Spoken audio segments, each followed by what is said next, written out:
Shalom, shalom a todos, bienvenidos una vez más a al estudio de la paracha de la semana. Bueno, yo espero que todos me estén escuchando, necesito que alguien me diga si se está escuchando bien. Cositas, me miras a ver si tenemos buen audio. Bueno, en esta noche vamos con una porción extraordinaria de la escritura, la Parashá Emor. Él dijo que va de Vallicrá capítulo 21 al capítulo 24. Es una Parashá muy extensa, llena de un contenido pero espectacular y cada uno de los versículos con conexiones proféticas impresionantes.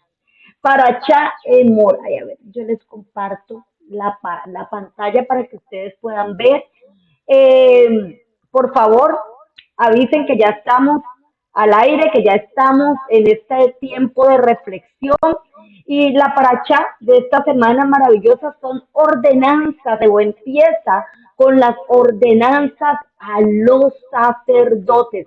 Estas ordenanzas nos competen porque nosotros somos un pueblo escogido para ser real sacerdocio, un reino de sacerdotes y gente santa. Así que oramos por la lectura de la paracha o de la Torah en esta noche. Baruata Adonai Eloheinu melech haolam, Asher Bahar Banu Mikol Haramin Benatan Lanu Hectorato. Baruata Baruata Adonai Noten Hatorah. Bendito eres, Señor Dios Rey del universo, que nos has elegido de entre todas las naciones y nos has dado tu Torah.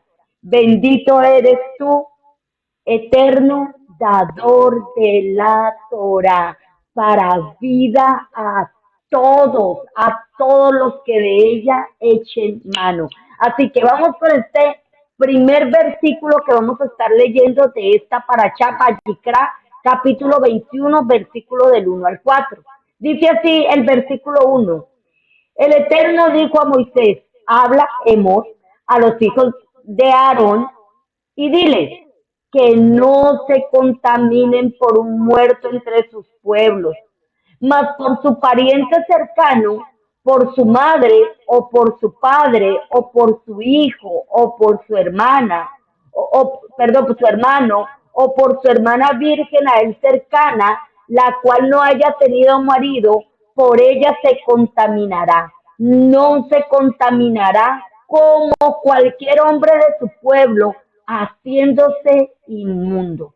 Y aquí empieza esta porción de una forma impresionante, con prohibiciones específicas para los descendientes de Aarón, para los Cohen, para los sacerdotes, que no podían tener contacto con muertos. Ahora, esto podría ser como tan drástico, podría sonar esto como un mandamiento y una orden tan dura, pero todo en la escritura tiene una razón de ser. Y es que este pueblo y estos sacerdotes habían sido llamados para ser apartados, para ser separados, para que ellos fueran quien mostrara la gloria del Eterno. Así que los sacerdotes no podían acercarse a un muerto porque recuerden que la muerte está vinculada con el pecado. Así que al acercarse a un muerto, se contaminaban, escuchen, ritualmente. No que por estar en contacto con un muerto fuera un pecado, no ritualmente. Entonces esto les iba a impedir poder ejercer su sacerdocio. Así que el Eterno los llama a que no se contaminen por muertos. Dice la Escritura, versículo del 5 al 6, no harán tosura en su cabeza, ni raerán la punta de su barba, ni en su carne harán rasguños. Santos, apartados, serán a su Dios y no profanarán el nombre de su Dios. porque las ofrendas encendidas para el Eterno y el pan de su Dios ofrecen. Por tanto serán santos, apartados. ¿A qué se refiere esta escritura y por qué? Como este detalle en prohibiciones como estas. Y es que en el antiguo, en esa época, eran muy comunes los rituales, los sacerdotes de diferentes deidades, de diferentes dioses. Entonces, todo lo que aquellos sacerdotes hacían era completamente prohibido para el pueblo de Israel. De hecho, usted se ha preguntado por qué no hay mujeres sacerdotes y era porque en aquel tiempo las mujeres ejercían un sacerdocio, pero ellas ejercían un sacerdocio donde ellas eran prostitutas. Entonces, para que no se comparara al pueblo de Israel con las demás naciones, las mujeres fueron llamadas a otro, con otro propósito diferente que no tenía que ver con las demás naciones. Así que no se podían hacer tosuras en la cabeza, tonsuras en la cabeza como este monje, muy dado por monjes católicos, esa tortura prohibida completamente. No raerían la punta de su barba ni en su carne harían rasguños. Ustedes se acuerdan en el tiempo de Elías, cuando Elías ofrece un sacrificio en el monte Carmelo, que aquellos que invocaban a los dioses a los Baales, ellos se empezaron a hacer rasguños. Entonces, esos rasguños, eso de hacerse rasguños, es una evocación a dioses ajenos. Así que el Eterno les dice, santos serán a su Elohim y no profanarán el nombre de su Dios. ¿Cómo así que no profanarán el nombre de su Dios? El sacerdocio en el pueblo de Dios no era comparable con el sacerdocio que se ofrecía a otras deidades. Entonces, aquí la prohibición absoluta de no hacerse ni rasguños ni nada. Y de hecho, hay una prohibición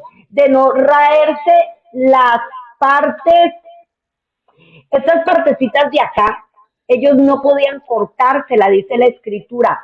¿Por qué? Porque en esta parte, no puse el versículo, pero usted lo puede leer, esta parte de acá era un lugar donde salía lepra. Cuando alguien estaba leproso, era un lugar donde salía lepra. Entonces, si ellos se quitaban esa parte, era como si ellos estuvieran proclamando que eran leprosos. Entonces, no se podían cortar esa parte. Y nosotros ahorita vemos a los judíos que tienen los pillot, esos pillot aquí. Es por eso que lo hacen. Obviamente esto era una orden específica para los sacerdotes. No hay templo, pues no se debería, o estaría como a voluntad los que son sacerdotes hacerlo, y cuando se levante ese tercer templo, pues muy seguramente esto ustedes van a ver a todos los sacerdotes con esos pillos y bueno, con todo esto. Dice el 7 al 9, dice, con mujer ramera o infame no se casarán, ni con mujer repudiada de su marido, porque el sacerdote es santo a su Elohim. Y la hija del sacerdote, si comenzare a fornicar, a su padre deshonra, quemada será al fuego. Y esto tiene que ver con leyes de santidad.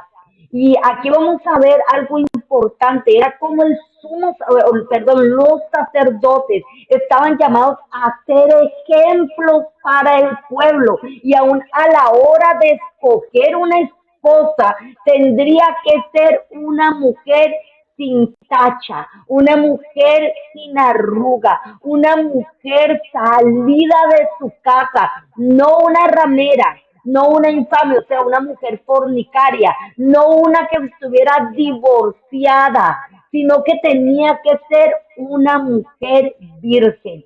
¿Le recuerda esto algo? Sigamos leyendo. Dice, y la hija del sacerdote, si comenzare a fornicar a su padre deshonra, quemada será al fuego. Qué interesante este mandamiento, porque este mandamiento está relacionado con la descendencia mujer de un sacerdote, cuyo pecado por el adulterio, de hecho, lo que aquí habla es como de adulterio en el original, en el hebreo, ella sería quemada. Y si usted lo piensa, si usted piensa un poquito, todas las naciones y todos nosotros venimos de una descendencia con un padre sacerdote. ¿Quién? Adán. Adán fue el primer sacerdote. Por tanto, ¿cuál es el juicio al final de los tiempos? El lago de fuego. La hija del sacerdote que empezare a fornicar, y si lo vemos en un nivel profundo, en un nivel soft, está hablando de ser idólatra, de apartarse de las cosas de Dios. ¿Cuál sería el castigo? El fuego eterno. 21:10 al 14 dice, y el sumo sacerdote entre sus hermanos, sobre cuya cabeza fue derramado el aceite de la unción y que fue consagrado para llevar las vestiduras, no descubrirá su cabeza, ni rasgará sus vestidos, ni entrará donde haya persona muerta, ni por su padre, ni por su madre, por nadie se contaminará. Vea qué tremendo, porque aquí ya no son las leyes para los sacerdotes, sino es para el sumo sacerdote. Y mire cómo empieza diciendo, empieza hablando del sumo sacerdote, sobre cuya cabeza fue derramado el aceite de la unción. O sea, que me está hablando de aquel que es el ungido. La palabra ungido tiene que ver con Mesías, es la palabra para Mesías. Mesías significa ungido. Entonces aquí está hablándome del ungido, del Mesías, que lleva unas vestiduras, una investidura santa. Dice que él no podrá, escuche, ni descubrir su cabeza, ni rasgar sus vestidos.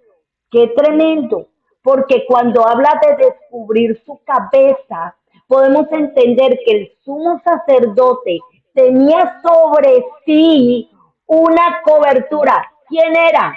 Dios mismo. Entonces, si él se descubría su cabeza, era como si quitara de sobre su cabeza el gobierno del Eterno. Y dice, no rasgará sus vestidos. No, esto lo descalificaba como sumo sacerdote. Y aquí es donde podemos entender cuando Caifás eh, rasga sus vestiduras, él fue en ese momento descalificado como sumo sacerdote. Ahora, hay personas que consideran que Caifás, cuando hizo esto, no estaba vistiendo sus vestiduras sacerdotales. Sin embargo, esto fue hecho en el lugar donde el Beitín, donde el Sanedrín se reunía y donde el sumo sacerdote presidía. Entonces, muy probablemente sí tenía sus vestiduras sacerdotales, las rasga y esto lo destituye como sumo sacerdote delante del Eterno. Así que a los sacerdotes se les demandaba una santidad mayor, pero mire qué tremendo, porque al sumo sacerdote no podía contaminarse por ninguna persona muerta, ni por madre, ni por padre, ni por nadie. Pero fíjense que Yeshua, precisamente, por ejemplo, tocó el ataúd de una mujer que iba, la viuda de Naín, no sé cuántos recuerdan, y él toca el ataúd que estaba prohibido completamente en la Torá. Y mire, él lo toca, pero ¿qué ocurre? Una resurrección. Después a la hija de Jairo también, también él la toca su mano y la levanta. Y cuando llama a Lázaro, él entra a un cementerio. ¿Qué nos recuerda esto? Que nosotros tenemos un sumo sacerdote que se contaminó, perdón, no se contaminó, pero sí nos trajo a vida, quitó la muerte de sobre nosotros sin que él mismo fuera contaminado, mientras que el sumo sacerdote y todos los sacerdotes se contaminaban al contagiarse con muerto. ¿Por qué? Porque todos los hombres han pecado y son pecadores, pero en Yeshua, dice la Escritura, no se descubrió defecto, pecado ni mancha. Por eso él tuvo el poder de tocar. Ah, y ojo, ojo, quiero hacer una aclaración. El sumo sacerdote, los sacerdotes tenían una acepción a la ley. Si, por ejemplo, un sacerdote iba por el camino e encontraba un muerto, el sacerdote tenía no solamente el deber, sino la obligación de darle sepultura, de atender a ese muerto sin que se contaminara, porque hay una acepción a esta ley. Entonces, esto nos recuerda la parábola de Yeshua del buen samaritano, que pasa un levita, que pasa un sacerdote y ninguno se detiene. ¿Por qué? Porque no querían contaminarse, pero ellos desobedecieron a una ley que sí les permitía atender a una persona que estaba tirada en el camino, que no tenía doliente, que no tenía quien le sepultara. Así que el sumo o el sacerdote y el levita que pasaron y desatendieron, faltaron a esta ley que está en la Torah oral. Vallicra, versículo 21, 12 y 14, no así Yeshua, que es ese buen samaritano que tuvo misericordia y que no solo tuvo misericordia ni temor de acercarse a aquel hombre, sino que al verificar que estaba enfermo y malherido, pagó por su sanidad, mientras muchos han pasado por nuestros lados pensando que estamos muertos, que ya no hay nada que hacer. Yeshua se ha detenido como ese buen samaritano y ha pagado por nuestra sanidad, ha pagado por nuestra restauración. Eh, 21, 12 al 14 dice, ni saldrá, ni saldrá del santuario, ni profanará el santuario de su Elohim, porque la consagración por el aceite de la unción de su Elohim está sobre él, yo el Eterno. Tomará por esposa a una mujer virgen, no tomará viuda, ni repudiada, ni infame, ni ramera, sino que tomará de su pueblo una mujer virgen. Aquí cuando dice que no saldrá del santuario, no significa que el sumo sacerdote no podía salir del santuario, sino que no podía salir cuando hubiera un muerto, porque estaba hablando de este tema, entonces no podía ni siquiera salir, tenía que estar ahí. Pero aquí hay una orden más, y es que se le dice al sumo sacerdote que tenía que tomar por mujer una esposa virgen, una esposa de su propio pueblo. Así Yeshua ha tomado a una esposa quien la congregación de Israel, virgen, sin mancha y sin arruga, de su propio pueblo. Por eso no puede Yeshua como el novio tomar a una esposa gentil, a una esposa extranjera, una de su propia familia, de su propio pueblo, una virgen por mujer. ¿Quién es? Israel, su pueblo. Dice, ningún varón de la descendencia del sacerdote Aarón, en el cual haya defecto, se acercará para ofrecer las ofrendas encendidas para el Eterno. Hay defecto en él. No se acercará a ofrecer el pan de su Dios, del pan de su Dios, de lo muy santo y de las cosas santificadas podrá comer, pero no se acercará tras el velo, ni se acercará al altar, por cuanto hay defecto en él, para que no profane mi santuario, porque yo soy el que los santifico. Entonces, mire que aquí hay una prohibición de que ningún defecto puede haber sobre la línea sacerdotal, ningún defecto físico que ahorita mismo vamos a ver. No puede haber varón ciego, cojo, sobrado, mutilado, con quebradura de pie, con rotura de mano, que sea jorobado, que sea enano, que tenga nube en el ojo, que tenga sarna, empeine o testículo magullado. De hecho, dice, estuve leyendo, dice que hay más de 40 prohibiciones sobre la perfección física que tiene que tener un sacerdote. Y quizás usted podría pensar, pero ¿por qué como ese rechazo a una persona que tal vez tuvo un accidente y se le rompió una mano, o que nació ciega, o que nació con un defecto físico? ¿Por qué? Y es muy importante entender que los sacerdotes representan al Eterno.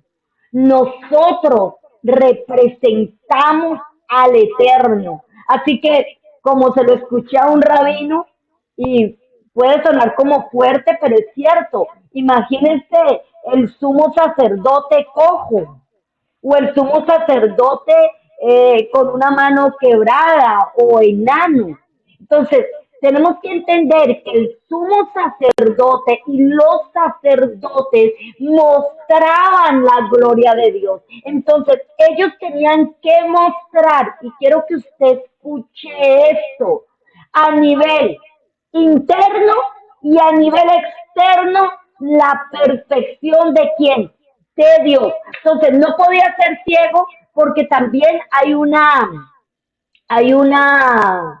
eh, hay una proyección profética. No puede ser ciego porque esto me habla de algo espiritual, y qué tremendo, porque aquí me habla de 12 defectos específicos. No podía ser ciego. Obviamente, un ciego no ve que no ve el camino, no ve la verdad. No podía ser cojo. Pues dice la escritura, que lo cojo no se salga del camino. No podía ser sobrado, o sea, que le sobre algo, que haya algo de más, que en vez de 5 dedos tenga 6, que no podía ser mutilado. La palabra mutilado está relacionada con el rostro. No podía tener deformidades en el rostro, o que les faltara algo en el cuerpo, porque todo Dios lo hizo perfecto. No podía tener quebradura en el pie, porque esto representa que su caminar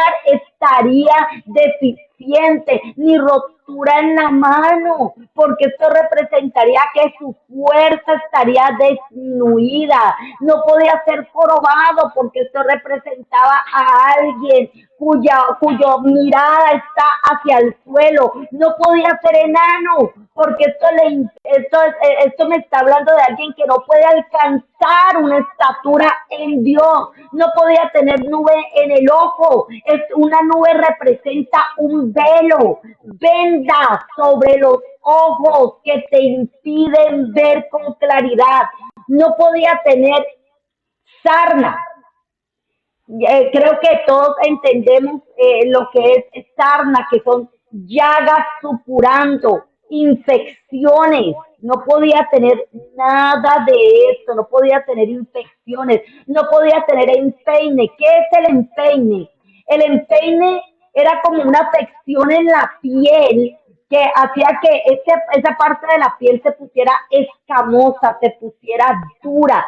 nada de eso, porque esto a mí me está hablando de situaciones de pecado, como tiene que ver con lepra, aunque no era lepra, me está hablando de una deformidad, y de hecho está faltando a lo que le estaba diciendo antes de la palabra mutilado, que tiene que ver con una deformidad en la piel. No podía tener testículo magullado porque tiene que ver con el hecho de no poder multiplicarse. Así que todo esto lo vamos a aplicar a nuestra vida. Nosotros somos ese real sacerdocio y todas estas cosas tienen que ser quitadas de nosotros, de nuestras vidas. Necesitamos ser perfectos.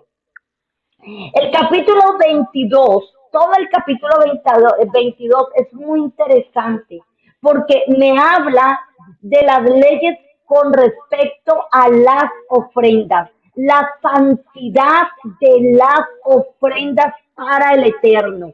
Pero quiero, no lo voy a mencionar todo porque esta paracha es muy larga, pero les recomiendo que lea todo el capítulo 22 porque es muy interesante las leyes de las ofrendas, cómo todo lo que se iba a ofrendar igual tenía que ser perfecto. Mire lo que dice el versículo 22, capítulo 10 al 11. Quiero que usted escuche, dice, ningún extraño comerá cosas sagradas. El huésped del sacerdote y el jornalero no comerán cosas sagradas. Pero mire lo que dice aquí. Mas cuando el sacerdote comprare a algún esclavo por dinero, éste podrá comer de ella, así como también el nacido en su casa podrá comer del alimento. ¿Qué quiere decir esto? Que así nosotros éramos esclavos, extranjeros, gentiles, pero fuimos comprados a precio de sangre. ¿Por quién? Por el sumo sacerdote. Somos parte de quién? De su casa. Nos fuimos redimidos, comprados para Dios, fuimos comprados por el sumo sacerdote. Por lo tanto, tenemos acceso a comer de las cosas santas. Y esto, ahorita vamos a ver, ¿qué tiene que ver esto con la multiplicación de los panes y los peces que hizo Yeshua? Pero vamos a verlo un poquito más adelante. Mire qué hermoso pasaje. En este capítulo dice, guarda pues mis mandamientos y cumplirlos, yo el Eterno, y no profanéis mi santo nombre, para que yo sea santificado en medio de los hijos de Israel. Yo el Eterno, que os santifico, que os saqué de la tierra de Egipto para ser vuestro Elohim. Vea qué tremendo. Dice, guarda pues mis mandamientos y cúmplanlos. O sea, no solamente guárdalos, yo me los sé, todos los 613 mandamientos me los conozco todos. No, el Eterno dice, guárdalos, o sea, conózcalos, pero cúmplalos y no profanen mi santo nombre. ¿Cómo se profana el santo nombre del Eterno? A través del testimonio. No es lo que nosotros digamos lo que va a elevar, que recitemos la Torah, que recitemos la palabra del Señor de principio a fin, sino que es nuestro testimonio el que va a elevar al Eterno o el que lo va a profanar. Así que el Eterno llama a su pueblo a conocer sus mandamientos, a guardarlos y a cumplirlos. ¿Por qué? Porque Él es el Eterno que nos santifica. ¿Qué quiere decir eso? Yo soy el Eterno que los aparto, que los he separado, que los saqué de la tierra de Egipto, de la casa de servidumbre, de la casa del pecado, de donde eran esclavos, para que el Eterno sea quien nuestro Dios, nuestro Elohim. Y miren qué hermoso, porque la escritura dice las palabras de Yeshua, santifícalos en tu verdad. Tu palabra es la verdad. Entonces, si nosotros queremos ser santos, ser santificados, esa es la verdad. Y la palabra es la verdad. O sea que la palabra a nosotros nos va a santificar. Ahora, mire qué hermoso, capítulo 23. Y vamos a ir con las fiestas. Con las fiestas del Eterno. Este tema es de verdad que es larguísimo, pero vamos a resumir las fiestas de manera que podamos entender que en las fiestas hay un plan de tiempos y de un diseño profético de salvación, redención, restauración, unificación y bendición para toda Israel y todas las naciones de la tierra. Así que empieza el capítulo 23 de la siguiente manera. Dice,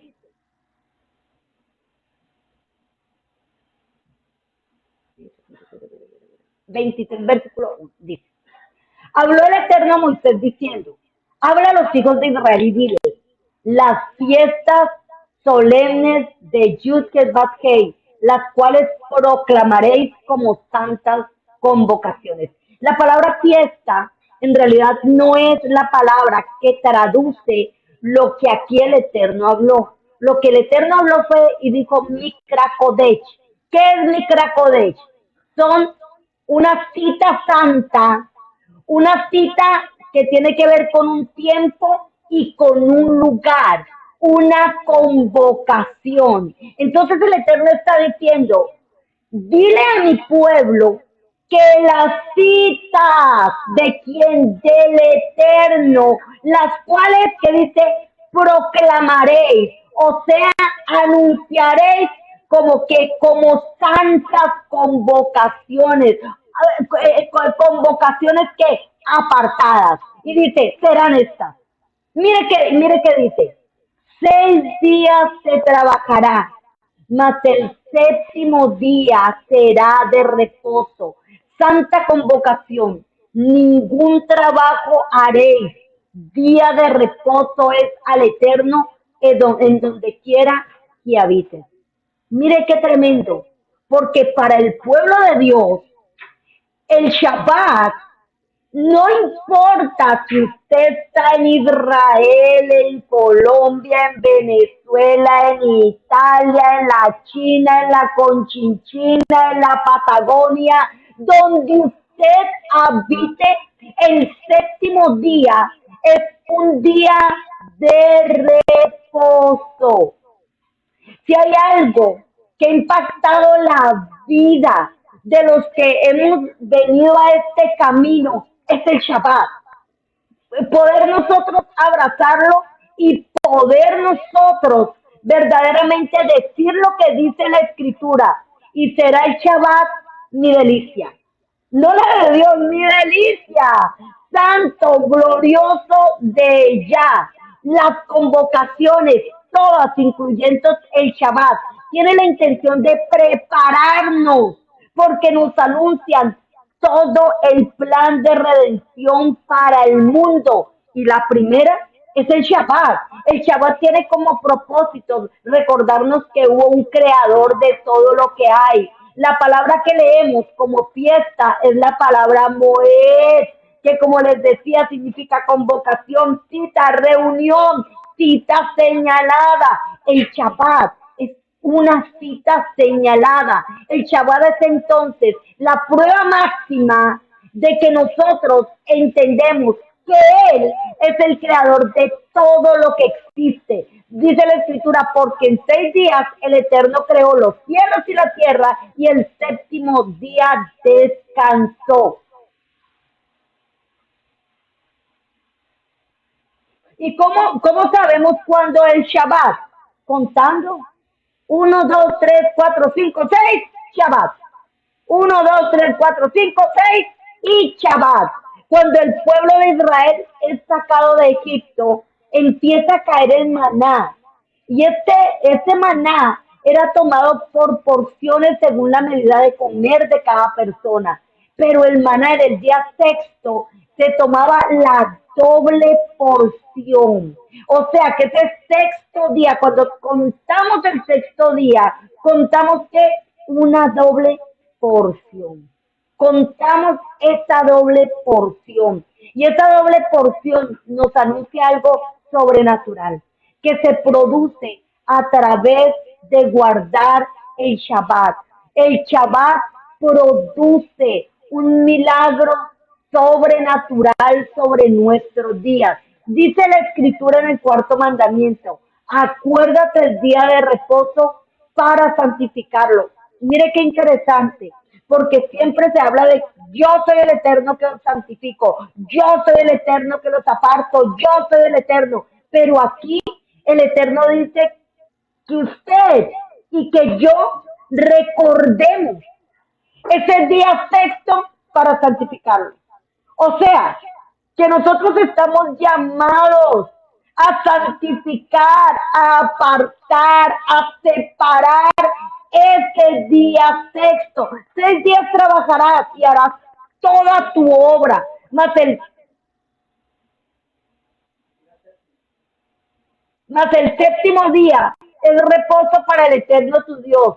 No hagas en él obra alguna, tú, ni tu hijo, ni tu hija, ni tu siervo, ni tu criada, ni tu bestia, ni tu extranjero que está dentro de tus puertas, porque en 6 días hizo el eterno los cielos y la tierra y todas las casas y todas las cosas que en ellos hay, y reposó en el séptimo día. Por tanto, el eterno bendijo el séptimo día y lo santificó. Mira qué tremendo. Son 7 días. Y todos los días Dios dijo que era bueno. Pero el único día que Dios apartó y santificó, lo separó, fue ese día séptimo. Las fiestas o las santas convocaciones del Eterno tienen como intención, les había dicho, anunciarnos los tiempos del cumplimiento profético que el Eterno estableció desde el principio. Por eso lo primero que hizo el adversario fue cambiar los tiempos. ¿Qué dice la escritura en Daniel capítulo 7:25? Y hablará palabras contra el Altísimo. Y a los santos del Altísimo que hará, quebrantará. Y pensará en cambiar los tiempos y la Torah. Y serán entregados en su mano hasta tiempos y medio tiempo. Exactamente desde el principio, el enemigo cambió los tiempos. Y hoy nosotros, las santas convocaciones que son de él, nosotros decimos que son de los judíos, que son de allá del Antiguo Testamento, pero la Escritura dice que Él las estableció como santas convocaciones, como citas divinas. Ahora yo te pregunto, si tú puedes entender que hay una cita divina, ¿con quién? Con el Rey, con el Creador de los cielos y de la tierra. ¿Tú te la perderías? Pues déjame decirte que las fiestas del Eterno son santas convocaciones empezando por el Shabbat. ¿Y sabe qué dice la escritura del Shabbat? Dice, los hijos, aprendas este versículo, los hijos de Israel guardarán pues el Shabbat, celebrándolo por todas sus generaciones. Será, dice, un pacto perpetuo. El Shabbat se convierte en un pacto perpetuo. ¿Para quién? Para los hijos de Israel. Y mira lo que dice, es una señal. El Shabbat es una señal para siempre entre mí y los hijos de Israel. Es un pacto, es una señal. ¿Entre quién? Entre Dios y nosotros que hemos entendido la importancia del Shabbat. El Shabbat, según la escritura, se establece como una señal, como un pacto. Así que, amados, Empecemos a entender lo que significa las convocaciones, el Shabbat y las fiestas nos recuerdan el jardín del Edén, Gan Edén, que significa jardín de delicia. Cada que llegamos al Shabbat, el Shabbat nos recuerda el Edén. ¿Por qué? Porque dice la escritura que la palabra, que la almendra se paseaba en el Gan Eden. En el Shabbat ocurre algo particular, especial. Y es que ese día la almendra, que es Yeshua, se pasea. Ese día, ¿sabe cómo se le conoce el Shabbat? La Kalá, la novia. O sea, que cada Shabbat la novia se reúne con quién? Con el novio. Así que esto es tiempo de ser esa novia que cada Shabbat espera reunirse con quién? Con el novio. Así que, amados, el Shabbat. La primera de las 7 fiestas, todas las 7 fiestas, hay 7 fiestas. Todas las 7 fiestas tienen una relación con la redención. Hay un plan histórico, entonces todas las fiestas tienen un plan histórico o podemos verlo en la historia, pero tienen un plan profético y todas relacionadas con Yeshua. Entonces veamos la primera fiesta. Estas son las fiestas solemnes, estas son las fiestas solemnes del Eterno, las convocaciones santas, o sea, las convocaciones apartadas, a las cuales convocaréis en su tiempo. En el mes primero, a los 14 del mes, entre las 2 tardes, Pascua es al Eterno. La primera fiesta que la acabamos de celebrar, tienen ese cumplimiento histórico y ya lo tuvo. Las primeras fiestas que ocurren en el mismo periodo, Pesach, Hamatzot y Bikurim, que es la fiesta de Pascua, panes sin levadura y el Omer Rechit, la metida del Rechit. Pesach, la palabra Pesach significa pasar por encima. Y nos recuerda que el Eterno le habló a Moisés diciendo que él heriría a todo primogénito de Egipto, pero Israel estaría protegido gracias al sacrificio de un cordero y su sangre puesta en los linteles de las puertas y en las ventanas aseguraría que Israel entra en un convenio, en un pacto con Dios. ¿Para qué? Para que la muerte no lo toque. La orden tenía que ver con un sacrificio de un cordero de un año, sin mancha, sin defecto, perfecto, que se sacrificaría a las 3 de la tarde. Eh, por supuesto que hoy entendemos que, esta festividad tendría su cumplimiento completo en Yeshua, que murió durante la festividad de Pesach a las 3 de la tarde, confirmando un pacto que sería renovado. ¿Cuál pacto? Que la muerte no tocaría nuestras vidas. Por eso la escritura me habla de que Yeshua, ¿a quién venció? A la muerte, porque Pesach está relacionado con salvarnos de qué? De la muerte. De ahí que cuando Yeshua toma la copa, él habla de un pacto renovado en qué? En su sangre. Ese pacto renovado me habla de una conexión que va a haber con la fiesta de Shavuot que vamos a ir entendiendo poco a poco. El cordero se tomaba el día 10, exactamente el día que Yeshua entra a Jerusalén y desciende desde el monte de los olivos y la gente sale con ramas y lo aclaman como aquel Oshianá, salva ya, y aquel que viene en el nombre del Señor. Ese día, cuando escogía el cordero que el templo iba a sacrificar y se escogían los corderos, ese día Yeshua entre. Y mire qué tremendo. El cordero de cada familia se tomaba, se metía dentro de la casa porque el cordero tenía que habitar, que vivir con cada familia. Lo amarraban le amarraban una patica a una de las camas, o sea, en un lugar de intimidad, la cama, ahí se amarraba el cordero y durante 4 días el corderito iba a vivir con la familia, muy dentro de la casa. Yeshua cumplió con este mandato cuando entró en Jerusalén, en lo que conocemos como el Domingo de Ramos, que ni fue domingo, ni mucho menos hubieron ramos tampoco, ni mucho menos Domingo de Ramos.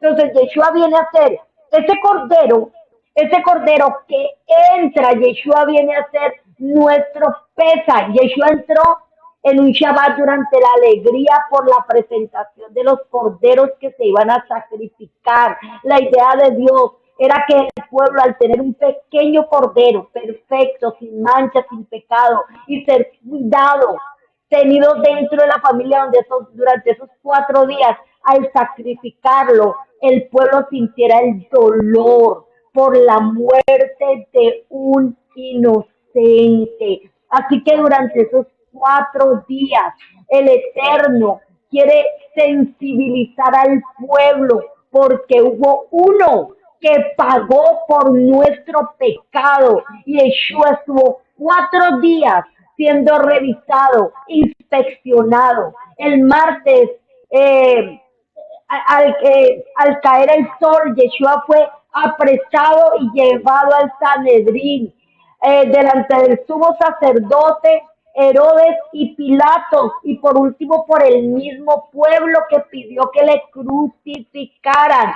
Cuando Yeshua entró a Jerusalén en un asno, estaba aún cumpliendo la profecía de redención. ¿Sobre quién? Sobre el primogénito. Si usted recuerda, en Egipto, ¿a quién fue redimido de la muerte? A Israel, el primogénito. Cuando Yeshua entra montado en un asno, él estaba proclamando la redención sobre el asno que está relacionado con Efraín. Por eso es tan importante que nosotros entendamos el plan profético, el misterio que hay en cada cosa en la escritura, para que podamos ver la perfección del plan de redención. Por eso dice Por eso dice en el libro de Shemó que a todo primogénito de asno sería redimido con un cordero. Así que eso seamos nosotros. Efraín, las 10 tribus del norte, que fue tomado como vasija que no se estiva, vasija de alfarero que debía ser destruida, tomado por Asiria como asno Moisés, o sea, asno sin freno, sin gobierno. Pero Yeshua vino a qué? A redimirnos.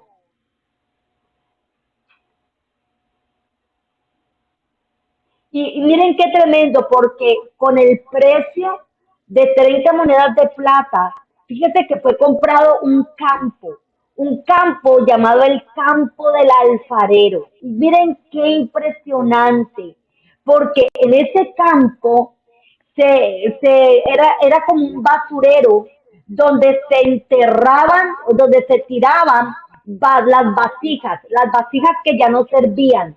¿Y sabe para qué se compró? Para que fuera un cementerio de gentiles, de los gentiles, de los extranjeros. O sea que proféticamente Yeshua, Yeshua paga por un cementerio para que él restaurara y diera vida a quien, a los gentiles, que quien es Efraín, la vasija no es estimada, campo de sangre, se conoce ese lugar y fue pagado por Yeshua. La celebración de Pesach en Egipto tenía como propósito librar a los primogénitos de Israel de la muerte y vemos exactamente el mismo principio en Yeshua que nos ha redimido del pecado y de la muerte. Al final del sacrificio de Yeshua, él dijo, consumado es el plan de redención. La segunda fiesta es la de los Hamatzot, panes sin levadura. Y mire lo que dice de esta fiesta. A los 15 días de este mes es la fiesta solemne de los panes sin levadura al Eterno. 7 días comeréis pan sin levadura. El primer día tendréis santa convocación. Ningún trabajo de siervo haréis y ofreceréis al Eterno 7 días de ofrendas encendidas.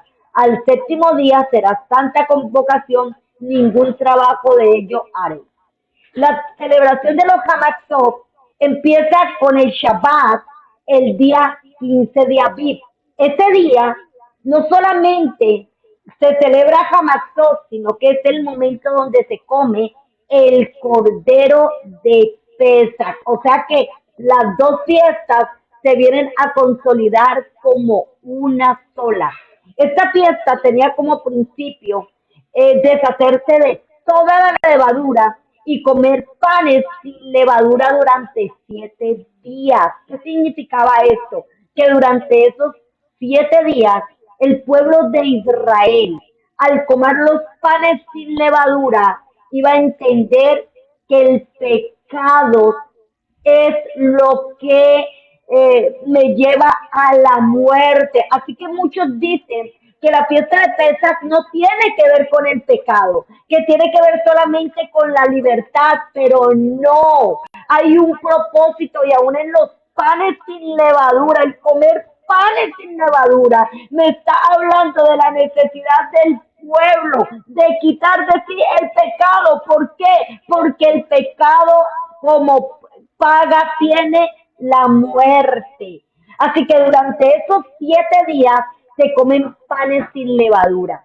¿Cómo cumplió Yeshua esta fiesta? Fíjese que a los panes sin levadura, a estas tortas se le conocen como el pan perforado.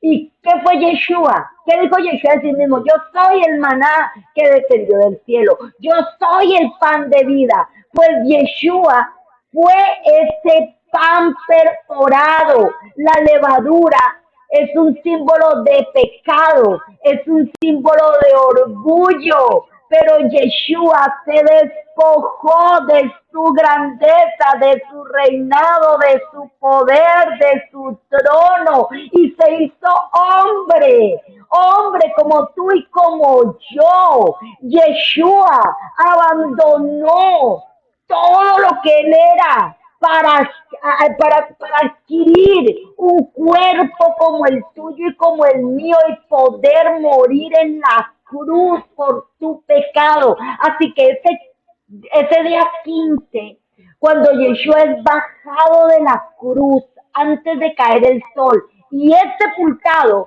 Yeshua es sepultado como ese pan sin levadura, como ese pan sin pecado, como ese pan que, que, que, que tenía que ser sepultado. Y mire qué tremendo, porque un día los judíos le dijeron, danos una señal.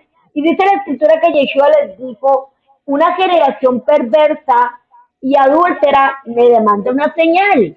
Pero señal no les será dada, sino la señal del profeta Jonás. ¿Y cuál fue esta señal? Dice, como estuvo Jonás en el vientre del monstruo marino 3 días y 3 noches, así estará el Hijo del Hombre 3 días y 3 noches en el corazón de la tierra. Yeshua cumple con esta palabra al pie de la letra y durante la festividad de panes sin levadura, Yeshua es, o antes de que empezara esta festividad, Yeshua es sepultado crucificado y durante esta festividad Yeshua está ahí en la tumba esperando por la siguiente festividad para cumplir la resurrección. Pero miremos lo que dice la escritura con respecto a esta festividad. Dice, limpiaos pues de la vieja levadura para que seáis nueva masa, sin levadura como soy, porque nuestro Pesa, que es Yeshua, el Mesías, ya fue sacrificada por nosotros. Así, mire lo que dice, no, no dice, así que no celebremos la fiesta, no, dice, así que celebremos el Moed, la festividad, no con la vieja levadura, ni con la levadura de la malicia y de la maldad, sino con panes sin levadura de sinceridad y de verdad. Aquí Pablo, al que muchos malentienden y aseguran que Pablo dijo que ya no había que celebrar fiestas, está diciendo que celebremos la fiesta sin la levadura, relacionando esta levadura con el pecado. Así que esta fiesta, durante 7 días se comen panes sin levadura. Este es el mandamiento de esta fiesta, porque el propósito al comer panes sin levadura es que nosotros entendamos que el pecado trae muerte y que recordemos que hubo uno que fue un pan perforado, que murió para precisamente darnos a nosotros vida y vida en abundancia.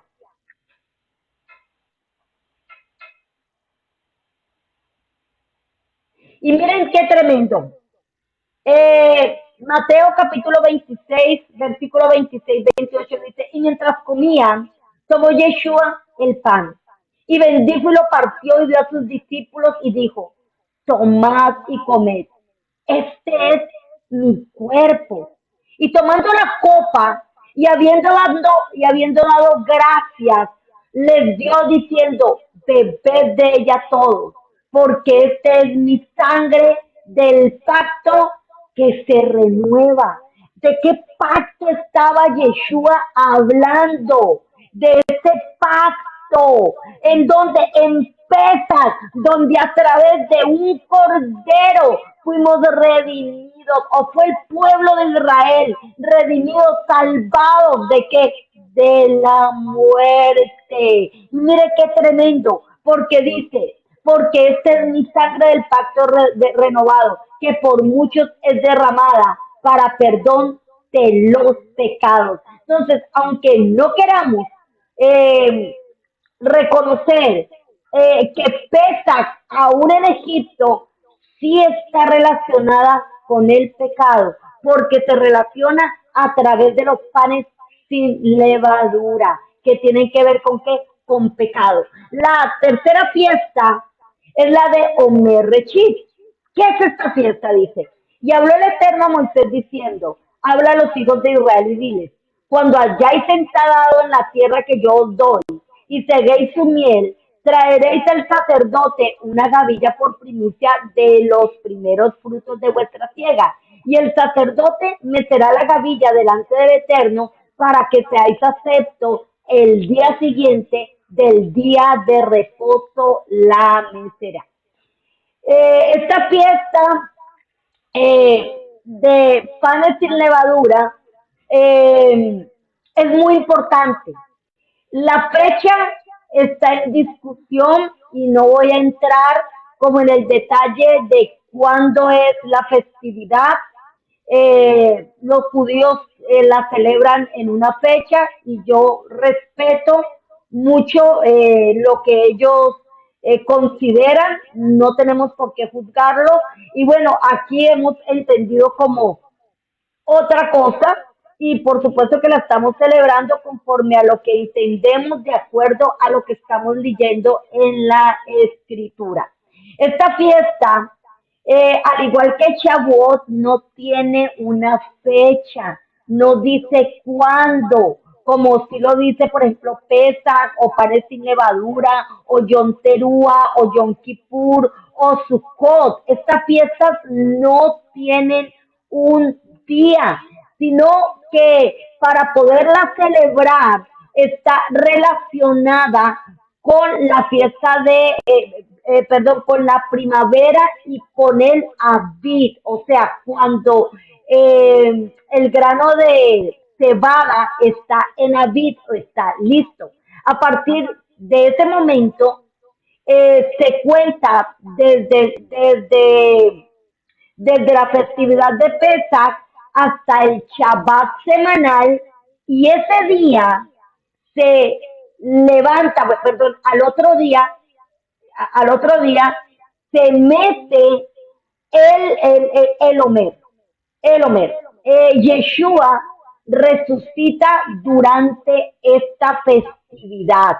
Yeshua viene a ser ese Omer Rechit, ese primer fruto. Y mire lo que dice la escritura. Dice, y si el Mesías no resucitó, vana es nuestra fe. Aún estáis en vuestros pecados. Entonces también los que durmieron en el Mesías perecieron. Si en esta vida solamente esperamos en el Mesías, somos los más dignos de lástima de todos los hombres. ¿Cuál es el fundamento de nuestra fe? Que Yeshua murió en la festividad de Pesach, fue sepultado durante la festividad de Hamatzot y resucitó en la fiesta del Omer Reshit. Y Yeshua se convierte en ese Reshit que es Mesías. Dice la escritura, mas ahora el Mesías ha resucitado de los muertos. Primicias, dice la escritura, de los que durmieron. Es un hecho, porque por cuanto la muerte entró por un hombre, también por un hombre la resurrección de los muertos. Esto es el Omer Rechit. Y mire lo que dice el libro de Yohanan. Le dijo Yeshua, yo soy la resurrección y la vida. El que cree en mí, aunque esté muerto, vivirá.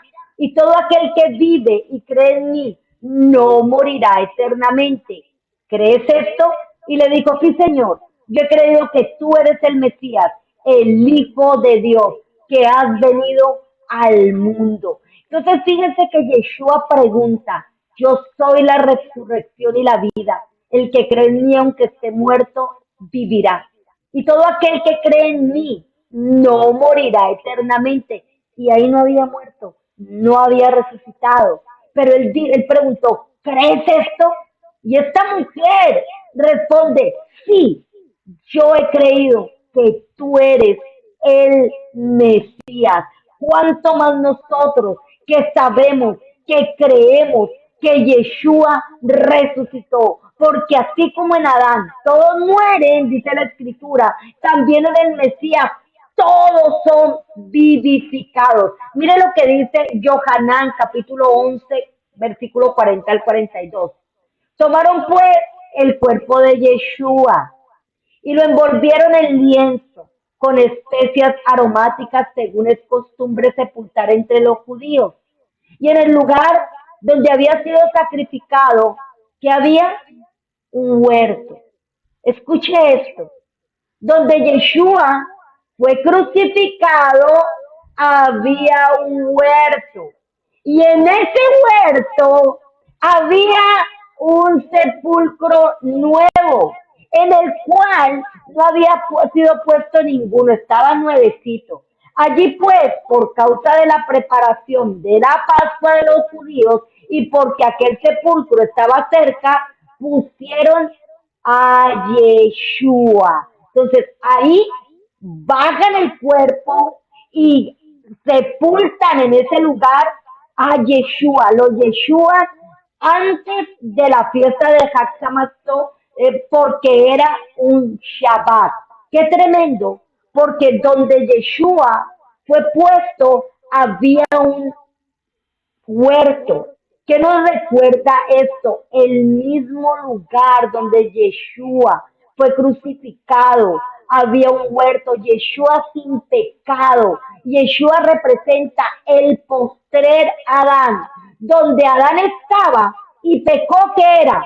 un huerto, donde Adán también murió, fue un huerto, pero Adán peca y ¿qué nos da o qué transfiere a su descendencia? Muerte, muerte. Yeshua también muere en un huerto, pero por el ser inocente, sin mancha, sin arruga, sin pecado, perfecto, transfiere a nosotros vida. Así que vemos una sombra profética en Yeshua como aquel que nos da vida, ese Omer Rechit, esa primicia de los muertos. Y vean qué tremendo, porque el Omer Rechit era de cebada. La cebada se usa para hacer pan, también para muchas cosas de cocina, pues, pero la cebada se considera, y usted lo puede ver en la Biblia, como una harina o un cereal de baja calidad. De hecho, era muy dada como para los animales. Entonces, esa cebada representa al hombre en su naturaleza pecaminosa. Entonces, Yeshua representa ese hombre, esa cebada de baja calidad. Pero Yeshua viene a ser ese hombre que se reivindica sin pecado, ya no de baja calidad, sino que se presenta como una ofrenda perfecta. Mira lo que dice Yohanan capítulo 20 versículo 11 al 18, dice, pero María estaba fuera llorando junto al sepulcro y mientras lloraba se inclinó para mirar dentro del sepulcro y vio dos ángeles con vestiduras blancas que estaban sentados. Mire qué impresionante. Viene Miriam de Magdala, y ella llega y se asoma al sepulcro, se inclina para ver dentro del sepulcro y ve dos ángeles. ¿Y cómo estaban los ángeles? El uno estaba en la cabecera y el otro estaba en el otro extremo. ¡Qué tremendo! Porque era la forma como los querubines estaban puestos en el propiciatorio. De la misma manera, estaban en la tumba de Yeshua, un mensaje profético de que Yeshua era ese propiciatorio, su sangre había hecho reconciliación entre Dios y los hombres. Y mire, y entonces él dice que el cuerpo de Yeshua no estaba. Y le dijeron, mujer, ¿por qué lloran? Los ángeles le dijeron, ¿por qué lloras? Les digo, porque se han llevado a mi Señor y no sé dónde le han puesto. Cuando había dicho esto, se volvió y vio a Yeshua que estaba ahí, mas no sabía que era Yeshua. Y miren qué espectacular. Yeshua le preguntó, ya no los ángeles, ahora le pregunta a él, ¿por qué lloras? ¿A quién buscas? Ella dijo, pensando que era el hortelano, o sea, el jardinero. Vea qué tremendo. Ella lo vio y ella pensó que él era el jardinero. ¿Quién era Adán? Un jardinero. ¿Qué estaba haciendo Adán? Cuidando un huerto. Esa es la tarea de Adán. ¿Qué hacía Yeshua en ese momento? Ese postrer Adán le dijo, Señor, si tú lo has llevado, dime dónde lo has puesto y lo llevaré. Yeshua le dijo, Miriam. Volviéndose ella le dijo, Raboni, qué hermoso, porque sabe que dice la escritura, que las ovejas oyen la voz del pastor y lo siguen. Ella no lo había reconocido, pero cuando él habló, cuando él dijo su nombre, ella lo reconoció. ¿Y qué dice la escritura? Que Dios a sus hijos, a sus estrellas, a su pueblo llama por su nombre. Cuando ella escucha del nombre de ella en la voz de ese hombre, ella volviéndose, hizo techubá, volviéndose, dijo Raboni. ¿Qué quiere decir Raboni? Quizás usted lo escuche como maestro, pero ¿sabe qué significa rabí? Lo que significa la palabra rabí, significa mi grande, mi grande. Ella le dice mi grande, y Yeshua le dijo, ojo a esto, no me toques, porque aún no he subido a mi Padre. Mas ve, mire qué palabras interesantes. Mas ve a mis hermanos civiles. Subo a mi Padre, a vuestro Padre, a mi Dios y a vuestro Dios. Fue pues María de Magdala para dar las buenas nuevas a los discípulos de que había visto al Señor y que él le había dicho estas cosas. ¿Por qué Yeshua le dijo, no me toques? Fíjense lo importante de entender las fiestas, de entender, mire, si no entendemos las fiestas, no vamos a entender el plan profético de Dios.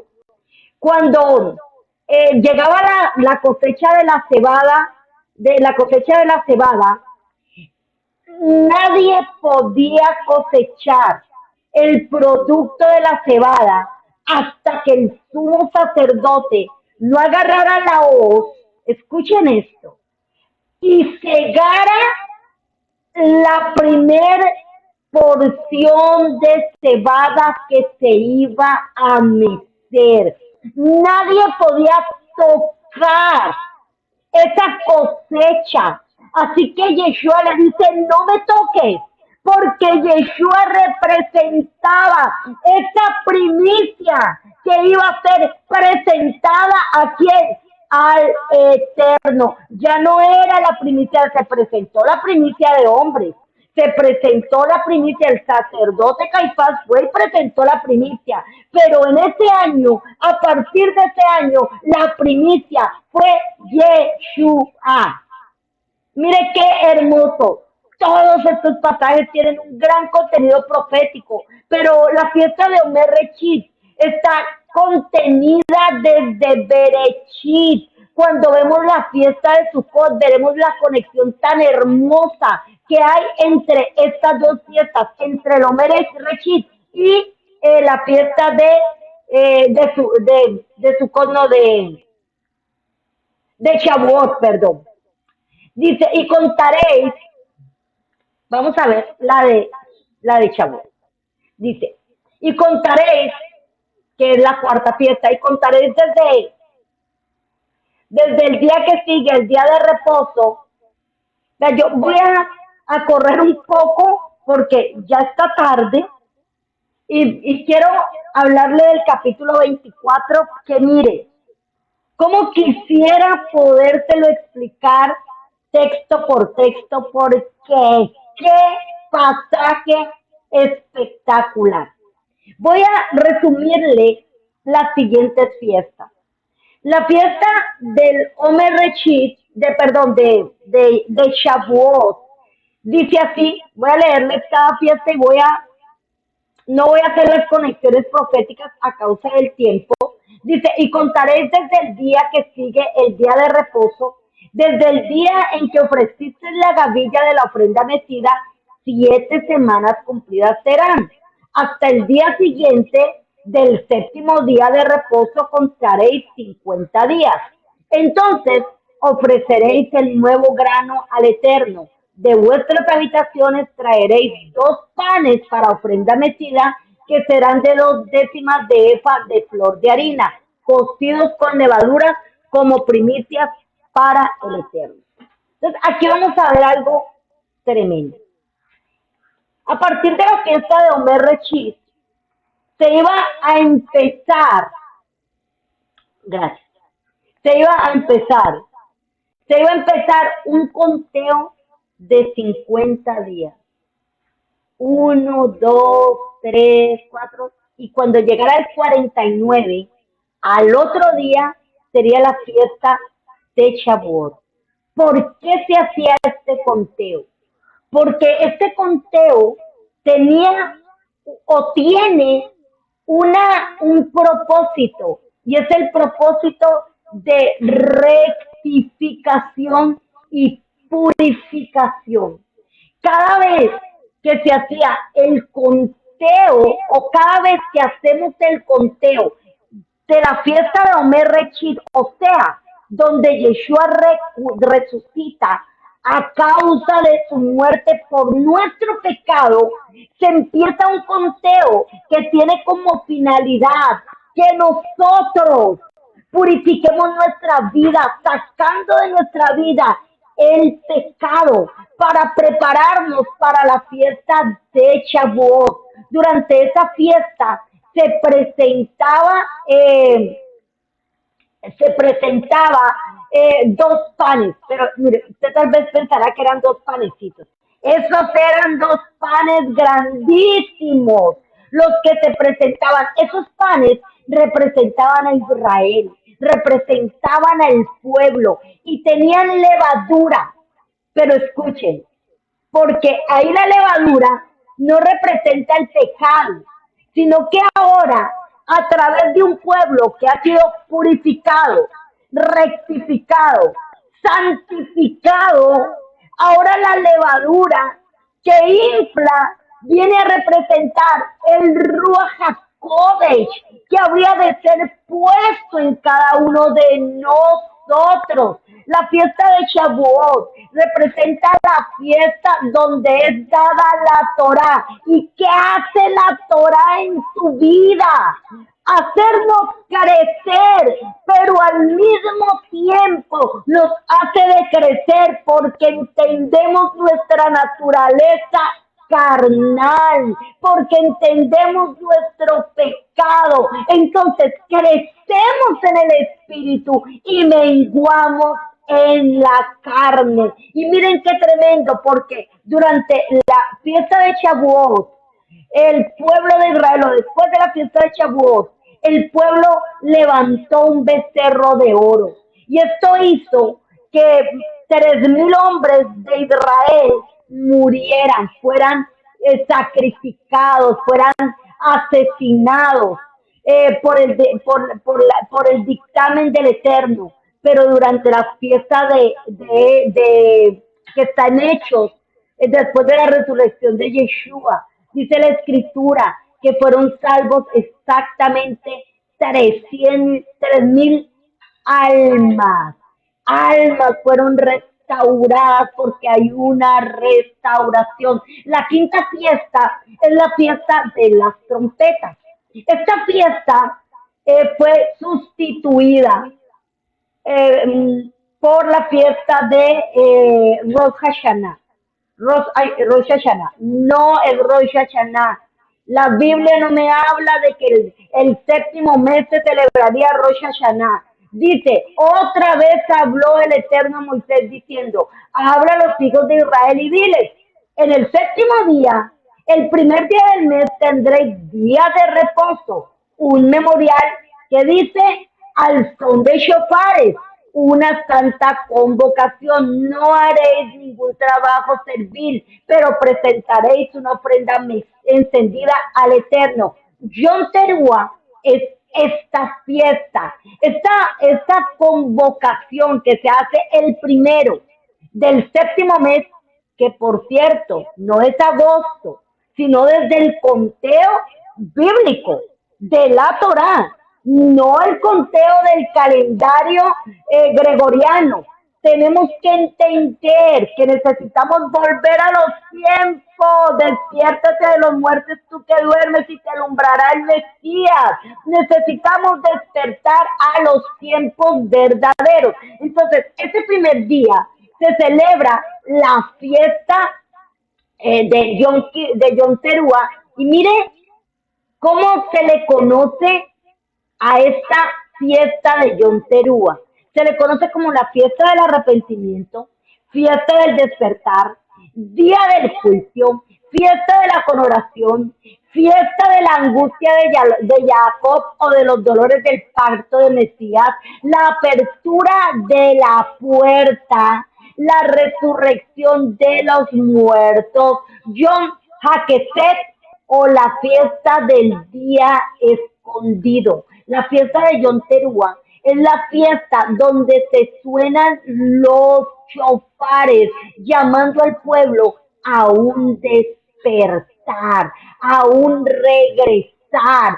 Qué tremendo, porque esta fiesta tiene que ver con la creación del hombre. Por eso se celebra Rosh Hashanah también.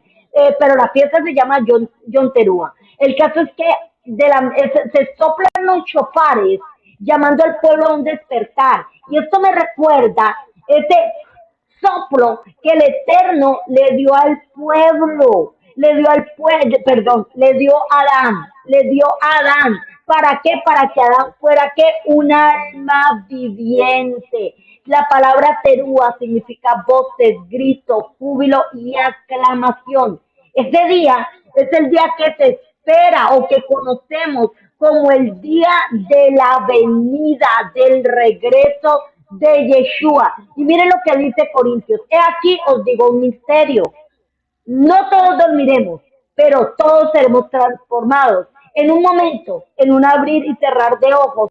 Al final, trompeta, porque se tocará la trompeta y los muertos serán resucitados incorruptibles y nosotros seremos transformados. Esa fiesta está relacionada con esto, está relacionada con la resurrección de los muertos. Y mire, quiero leerles este pasaje en Primera de Tesalonicenses, capítulo 2, versículo 2 al 6, dice, porque vosotros sabéis perfectamente que el día del Señor vendrá así como ladrón en la noche, que cuando digan paz y seguridad, entonces vendrá sobre ellos destrucción repentina, como los dolores de la mujer encinta, y no escaparán.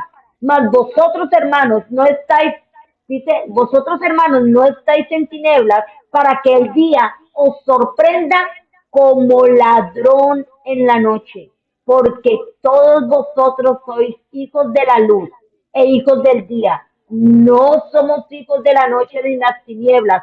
Por tanto, no durmamos como los demás, sino velemos y seamos sobrios. Este día en que aparecerá el Señor está en tinieblas para los que caminan en tinieblas, pero para los que entendemos los tiempos, las convocaciones, sabemos que Yeshua vendrá durante una festividad de Yom Teruah. No sabemos cuál. Por eso cada año vamos a celebrar la fiesta de Yom Teruah con la esperanza de que nuestro Yeshua regrese. Bueno, tengo varios textos, pero no voy a ir a la fiesta de Yom Kippur, de Yom HaKippurim. Esta fiesta, no voy a leer, le voy a explicar. Esta fiesta se haría a los 10 días del séptimo mes, o sea, la fiesta de Yom Teruah es el primero y la fiesta de Yom Kippur, Yom HaKippurim sería a los 10 días. Esta fiesta es la única que a mí el Eterno me llama a un ayuno completo. Es un día de afligir vuestras almas, dice la Escritura. Es un día para llorar. Es un día para reconocer el pecado. Pero ojo, porque no es un día para reconocer el pecado mío, sino que es un día para que como pueblo, como nación, nos presentemos delante del Eterno en un arrepentimiento común. Es un día de afligir el alma y este día está relacionado con el día del juicio, con el día en que se comparecerá delante del Eterno. Bueno, por razones de tiempo, no voy a hablarles de más de esta festividad, pero voy a hablarles de la séptima fiesta. La séptima fiesta es la de Sukkot. El mandamiento de esta fiesta era habitar, es hacer cabañas. Y es una de las fiestas más espectaculares que hay. Los que hemos tenido la oportunidad de celebrar la fiesta de las cabañas es hermosa. Y tiene como propósito recordar el tiempo en que Israel moró en el desierto habitando en tiendas.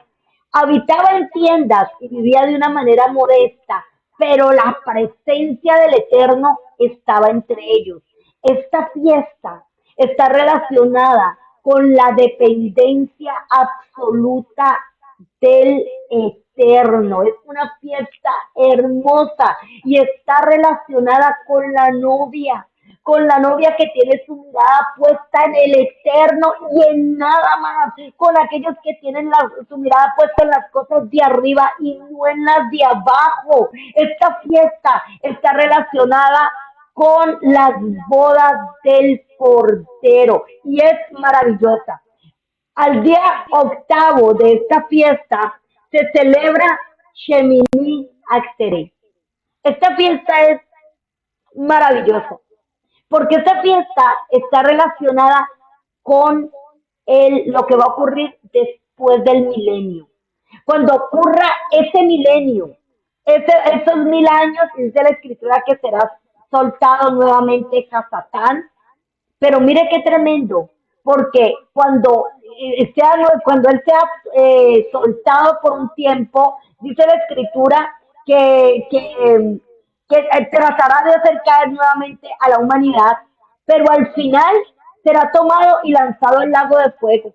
Después de esto es que viene este Shemini Atzeret. Hoy se celebra al octavo día de la fiesta de Shavuot y está relacionado con lo que se conoce como Simchat Torah. ¿Qué es Simchat Torah? Regocijarnos en la Torah. Es un día de gratitud por la escritura. Y qué hermoso, porque durante tanto tiempo nosotros creímos que la Torah había pasado, que ya no era parte de nuestras vidas. Y hoy entendemos la grandeza de la Torah, pues cada que llega Shemini Atzeret es un día de regocijo, de gratitud por esa palabra de vida, por esa palabra de verdad que nos santifica y que nos purifica. Todas estas fiestas relacionadas con Yeshua y nos llaman, cada fiesta nos llama a qué?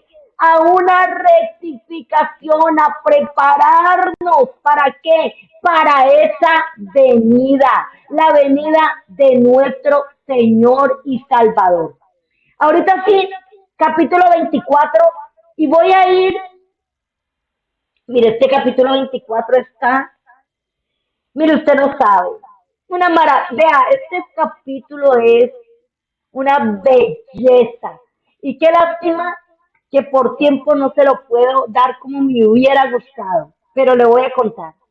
El capítulo 24 empieza diciéndole a Aarón que le diga al pueblo que traiga aceite para las lámparas. Y eso es tan hermoso, porque esto representa que la lámpara, que la menorá, que la luz sería encendida a través del aceite que el pueblo traería. Nosotros somos esas olivas que son prensadas para dar aceite y que a través de nosotros la luz del mundo sea visible a todas las naciones de la tierra. Somos nosotros los llamados a dar un aceite que contribuya, que haga que la luz sea levantada y sea visto hasta lo último de la tierra. Es hermoso. Y bueno, aquí abuelo de pájaro. Y después la orden de los sacerdotes de hacer qué? Los panes del propósito. Y mire, esto es, ¿qué le digo? Es que yo me estaquío con estas cosas. Yo me emociono de ver las bellezas que hay en la Torah. Los sacerdotes, ellos tenían que preparar el pan. Y mire, yo realmente, en Parashat anterior, yo sabía que los panes que ellos preparaban, pues eran grandes. Pero leyendo con cuidado esta Parashat, le cuento que los panes eran inmensos, inmensos. Y ellos preparaban esos panes que representaban al pueblo de Israel. Y miren qué tremendo, porque esos panes no lo comían ni siquiera los levitas, lo comían únicamente los sacerdotes y lo comían los sacerdotes, o sea, toda la línea de Aarón. Pero escúcheme esto, porque esto es, oh my God, wow. A Aarón se le daban 7 panes, o sea, estos panes estaban durante 7 días, cada Shabbat eran removidos, que se ponían esos 12 panes, estaban delante de la presencia del Eterno. Imagínense ustedes, con la lámpara, la menorá, alumbrando hacia ahí, hacia donde estaban los panes. A un lado estaba la mesa del Ketoret, la mesa del incienso. Y detrás de la cortina estaba el arca del pacto. Y mire qué tremendo, porque esos panes puestos delante de la presencia del Eterno se les ponía incienso. Y cuando se tomaban los panes, se sacaban en una mesa de oro. Mire esto poderoso. Se sacaban en una mesa de oro. 12 panes que durante 7 días habían estado delante de la presencia del Eterno. Se sacaban como en una mesa, en una bandeja de oro, y eran llevados a un lugar santo y se sacaban 7 panes para Aarón y su familia, o sea, el sumo sacerdote, perdón, Aarón no, el sumo sacerdote y su familia, y 5 panes para los demás sacerdotes. Así que imagínense qué tan grandísimo eran esos panes, o sea, estamos hablando de algo impresionante. Pero miren qué tremendo. Los otros 12 panes con los que iban a reemplazar los 12 panes que habían estado en la presencia del Señor, se traían en una bandeja de bronce. Escuchen esto, porque es que esto es una maravilla. Esos panes se traen en una bandeja de oro, perdón, se traen en una bandeja de bronce. El bronce tiene que ver con juicio. Se ponían ahí, pero miren qué hermoso, porque después de 7 días de estar en la presencia del Eterno, esos panes venían a estar listos para ser puestos en una bandeja de oro. No eran panes viejos. ¿Cuántos se comerían un pan viejo de 7 días? En aquellos tiempos donde no había todo lo que nosotros tenemos hoy para preservar un pan. Pero al estar en la presencia del Eterno, esos panes constituían un pan especial, particular. Y miren qué impresionante, porque los rabinos, la tradición judía dice que esos panes, cuando eran sacados de ahí para dar de comer a los sacerdotes, esos panes se multiplicaban. Se multiplicaban. ¿Usted recuerda la multiplicación de los panes y los peces? ¿Usted recuerda que hubieron 2 eventos donde Yeshua multiplicó los panes y los peces? ¿Por qué Yeshua hizo esto? Mire, yo le estaba diciendo a uno de mis hijos hoy, todos, todos los evangelios fueron escritos porque tienen un mensaje profético, pero tienen un mensaje conectado con la Torá. Por eso es que no podemos hacer 2 libros. El Nuevo Testamento y el Antiguo Testamento es un solo libro. Y hay una conexión impresionante. Entonces, Yeshua, 5.000 hombres, pero mire qué tremendo. 5 panes y 2 peces. Multiplica Yeshua, le da a 5.000 hombres y dice que sobraron 12 cestas de panes. Y dice que se recogió. ¿Por qué se recogieron esas 12 cestas? Que eran sobras. Eran sobras, dice la escritura que eran sobras. Pero Yeshua hizo que se recogieran porque él dijo, no se va a desperdiciar nada. Porque cuando Yeshua hizo la oración por esos 5 panes, esos panes representaban los 5 panes que le correspondían a los sacerdotes y que al estar en la presencia del Eterno iban a ser multiplicados, iba a alcanzar a quién, a todos los sacerdotes, iba a alcanzar para todos, pero ahora esos panes ya no iban a ser exclusivos para los sacerdotes, sino para todo el pueblo. Por eso sobran 12 textas, porque me está hablando de un pan que descendió del cielo, un pan apartado, un pan que estuvo en la presencia del Eterno, al que tú y yo tenemos acceso. Y en el otro milagro ya no son 5 panes, son 7. 7 panes, 7 más 5 panes son 12 panes.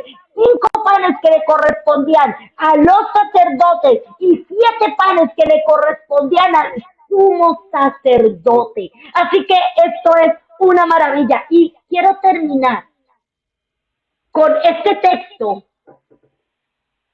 porque esto es impresionante.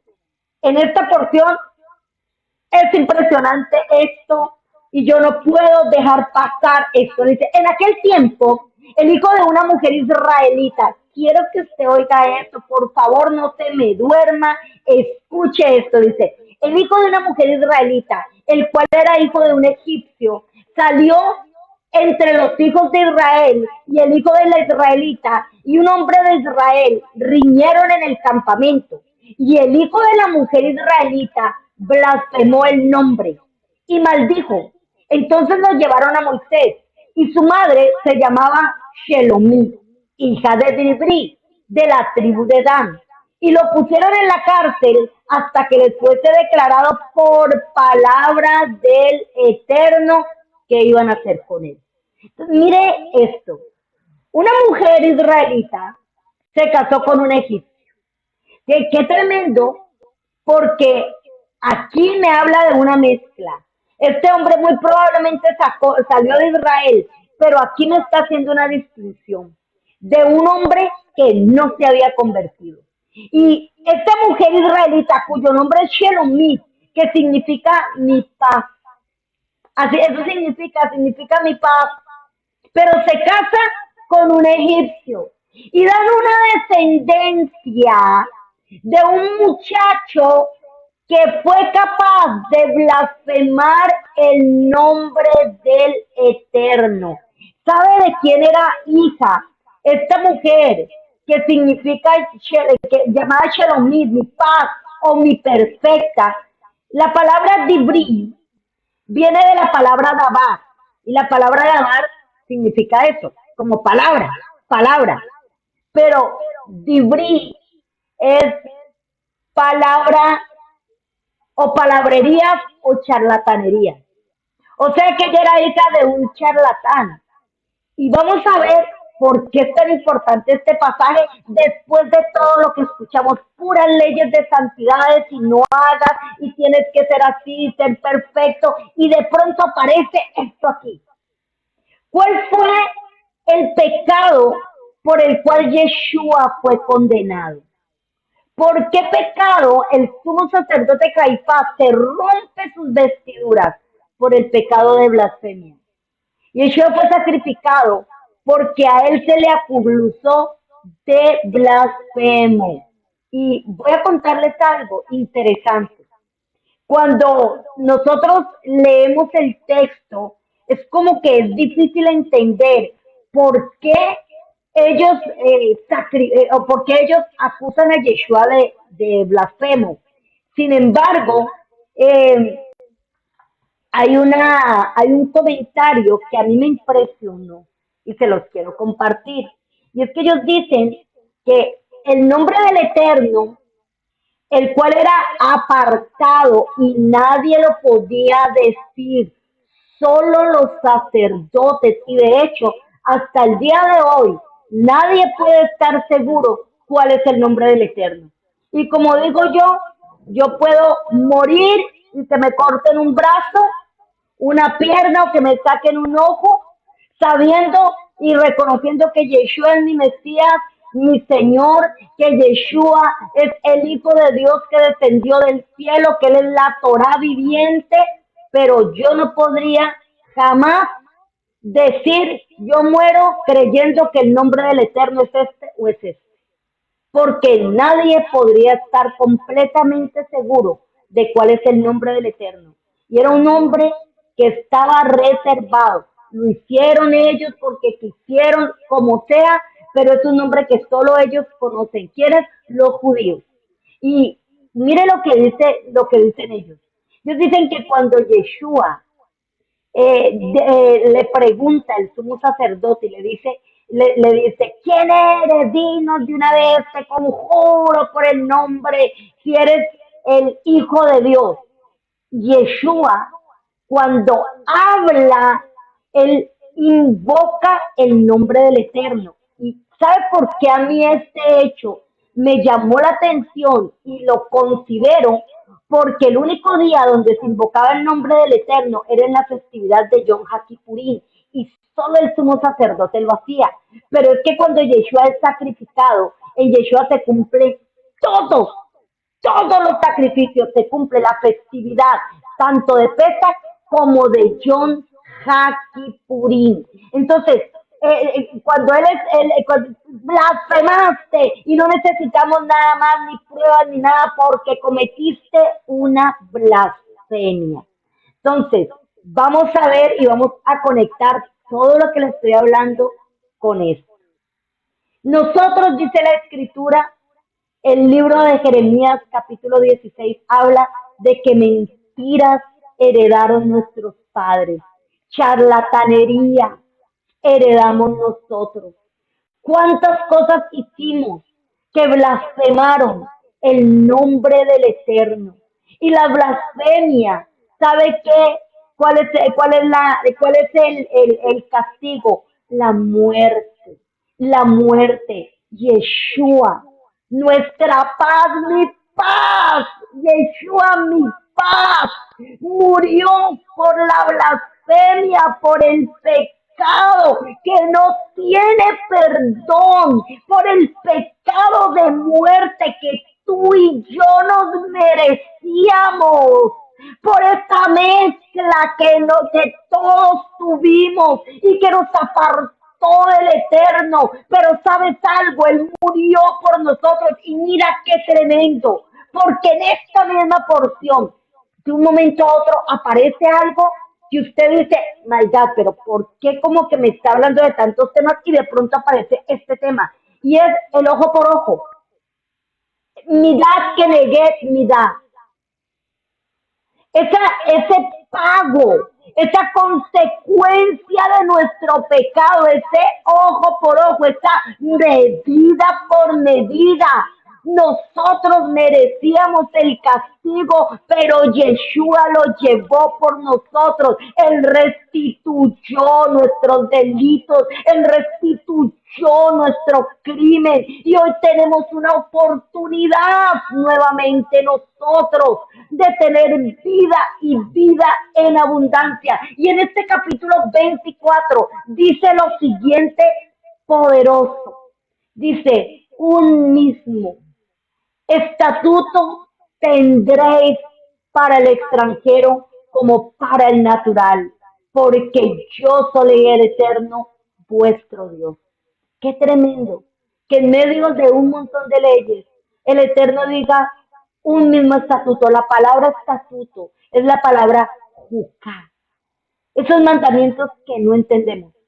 Y dice un mismo estatuto, o sea, aunque tú no entiendas, esos mandamientos no son para los judíos y para las naciones otro mandamiento, un mismo estatuto, para el natural como para el propio, para el natural como para el extranjero, para los gentiles, un mismo mandamiento. Si tenemos un Dios, hay una sola ley, dice la Escritura.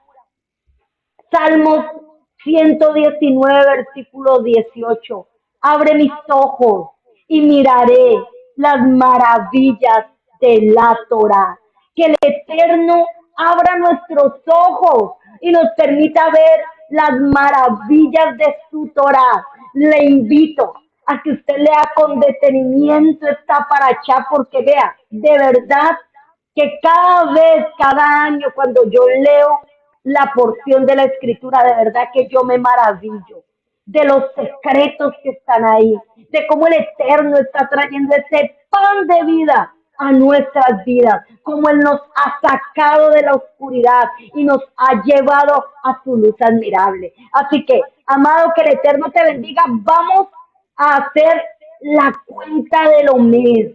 Y yo espero que a usted le quede entendimiento de que es un mandamiento hacer este conteo. Y cada día tiene como propósito que nosotros trabajemos en un área de nuestra vida que debemos entregar al Eterno. Así que en esta noche mi conteo tiene que ver con esta porción de la paracha, que nos llama a qué, a guardar, a obedecer con los mandamientos. ¿Para qué? Para alcanzar la estatura del varón perfecto. Así que vamos a hacer el conteo obedeciendo a este hermoso mandamiento, camino a Shavuot, camino a esa festividad donde somos presentados como un grano nuevo, como una cosecha nueva. Así que los que tienen el escrito, pues vamos adelante. Baruch atah Adonai, Eloheinu melech haolam, asher kideshanu bemizvotav, vektivanu al sefirah haomer.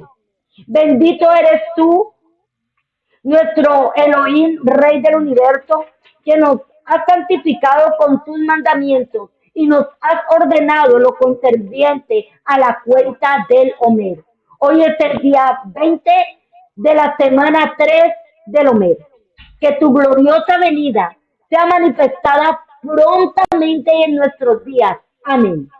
Para el director del coro, un cántico con música instrumental, un salmo. Elohim tenga gracia con nosotros y nos bendiga, que haga resplandecer su semblante sobre nosotros para siempre, para que sea conocido tu camino en la tierra, tu salvación entre todas las naciones. Las naciones te alabarán, Elohim, todas las naciones te alabarán. Las naciones te alegrarán y cantarán jubilosamente, pues tú juzgarás a los pueblos con justicia y guiarás las naciones de la tierra para siempre. Los pueblos te alabarán, Elohim, todos los pueblos te alabarán, pues la tierra habrá rendido su fruto y el Eterno nuestro Elohim nos bendecirá. El Eterno nuestro Elohim nos bendecirá y todos, desde los más remotos rincones de la tierra, le temerán. Te imploramos con el gran poder de tu diestra, Yeshua, que liberes al cautivo, acepta la plegaria de tu pueblo, fortalécenos, purifícanos, reverenciado, poderoso. Te imploramos, guarda como la niña del ojo a aquellos que procuran tu unicidad. Bendícelos, purifícalos, concédeles por siempre tu misericordiosa rectitud. Poderoso Kadosh, en tu abundante bondad, guía a tu congregación, único y soberano. Vuélvete hacia tu pueblo que recuerda tu santidad. Acepta nuestra súplica y escucha nuestro clamor. Tú que conoces los pensamientos secretos. Baruch Shenkebo Malkuto Leolam Baed. Bendito sea el nombre de la gloria de tu reino por siempre jamás. Amo del universo, tú nos has ordenado por medio de Moshe, tu servidor, contarte piraja Omer, a fin de purificarnos de nuestra iniquidad, transgresión a la Torah e impureza, tal como has escrito en la Torah. Contaréis para vosotros desde el día siguiente al día de descanso, desde el día en que traéis el Omer como ofrenda metida. La cuenta será 7 semanas completas. Hasta el día posterior a la séptima semana contaréis 50 días. a fin de que las almas de tu pueblo Israel sean purificadas de impureza. Por consiguiente, sea tu voluntad, Adonai nuestro Elohim, y Elohim de nuestros padres, que en mérito de la Sefirá Haomer que conté hoy, escuchar y obedecer para alcanzar la estatura del varón perfecto que es Yeshua, sea recibida por tu misericordioso amor, sea rectificado el daño que he causado en la Sefirá, cuenta, y que yo sea purificado y santificado de la santidad con la santidad suprema, que de este modo se conceda abundante generosidad sobre todos en el mundo, que rectifique nuestro nefesh, nuestro rúa y nuestra nechama de toda bajeza y defecto, y que nos purifiques y que nos santifiques con tu suprema santidad. Amén. Salmo 92. Enséñanos de tal modo a contar nuestros días, que traigamos al corazón sabiduría. Amados, Shalom, muchas gracias por conectarse. Por favor, le pido si esta porción, si esta enseñanza te gustó, recibiste, te edificó, por favor, dale like, comparte la enseñanza, seamos transmisores, seamos voceros de esta palabra y de este mensaje de restauración. Seamos nosotros los que lancemos la red para que la casa de Efraín, para que los peces en las naciones sean traídos a la casa del Padre, a la casa del pan. Amado Shalom, quiero invitarles mañana a las 5 a.m. hora de Miami. Tenemos el grupo de oración de las naciones, no tiene que ver con ninguna congregación, simplemente un grupo de hombres y mujeres que creemos en el Eterno y que hemos sido llamados a quemar incienso a través de nuestra oración. Así que de 5 a 7 tenemos un tiempo de clamor y también un tiempo de una reflexión. Todos a través de Telegram, cordialmente invitados. Shalom para todos, que el Eterno nos bendiga y que nos permita tener un Shabbat extraordinario, que nos permita poder tomar como nuestro y en nuestras vidas cada una de las palabras de esta porción de la Torah, esta paracha, y sobre todo que a través de esta cuenta todos nosotros vayamos creciendo hasta alcanzar esa estatura del varón perfecto que es Yeshua. Shalom, y si Dios lo permite, nos vemos el próximo jueves para una nueva porción poderosa de la Torah.